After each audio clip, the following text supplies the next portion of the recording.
लखनऊ विश्वविद्यालय लाल बारादरी में नमाज बवाल बढ़ता ही जा रहा है। लाल बारादरी में नमाज पढ़ने पर पाबंदी का मामला परिवर्तन चौक से डीएम कार्यालय तक मार्च। कई संगठनों ने प्रतिरोध मार्च किया है। एआईएसए सहित कई संगठन प्रदर्शन में शामिल। प्रदर्शनकारियों को पुलिस ने रास्ते में ही रोका।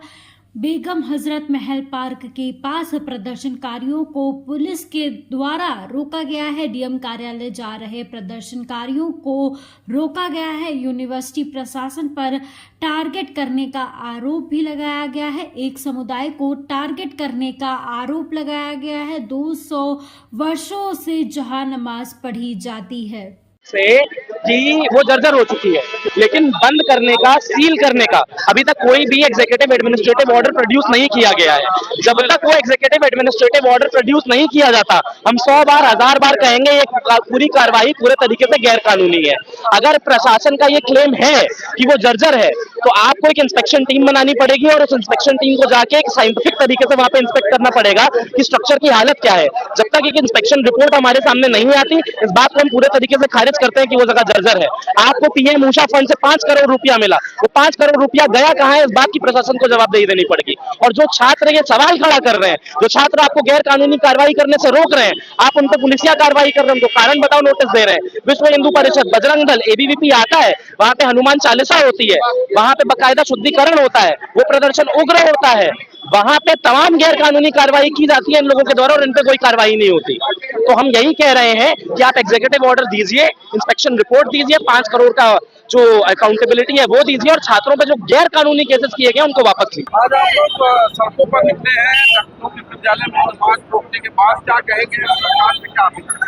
देखिए, बुनियादी चीज तो हम ये बता दें कि नमाज रोकने की बात यहाँ नहीं है। बात यह है कि लाल बारादरी जो कि एक ऐतिहासिक इमारत है और जिसका वजूद यूनिवर्सिटी से भी पहले है, उस इमारत को ध्वस्त करने की तरफ जो एक पहला कदम बढ़ा है कि उसके गेट को जिस तरीके से सील किया गया, एक गैर कानूनी प्रक्रिया जो अपनाई गई, वो किस कानून के तहत अपनाई गई, इस सिस्टम वो नहीं बता पा रहे यूनिवर्सिटी के एडमिनिस्ट्रेशन।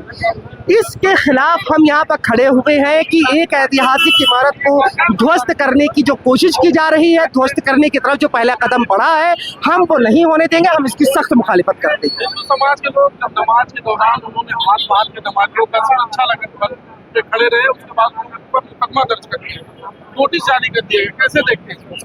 इस पर जो है जनता को खुद सोचना चाहिए कि वो इसे कैसे देखना चाहते हैं। कि एक तरफ हमारी पुरानी तहजीब है, गंगा जमनी तहजीब है, कि जहां एक हिस्सा जो है कि एक की मदद के लिए दूसरा जो है तुरंत हर मामले में खड़ा है। और बल्कि हमको तो हम ये भी कहेंगे कि जिस वक्त हमने वो मंजर देखा था तो हमें करबला की लड़ाई का वो मंजर याद आ गया कि जब यजीद के सामने इमाम हुसैन जंग लड़ रहे थे और नमाज का वक्त हुआ, वो नमाज पढ़ रहे थे, तो किस तरीके से ज़ुहैर कैन और दूसरे लोग उनकी हिफाजत के लिए सामने तीर अपने ऊपर झेलने के लिए खड़े हुए।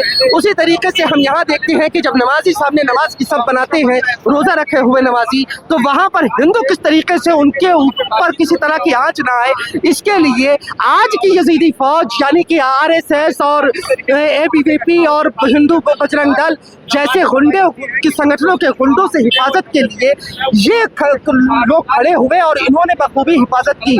ये एक हिंदुस्तान की गंगा जमनी तहजीब और साझा विरासत और साझी लड़ाई की एक बेमिसाल पहचान सामने आती है और इसका हम बिल्कुल स्वागत करते हैं। और ये वो चीज़ है कि जो हमारी रूह में, हिंदुस्तान की रूह में मौजूद है।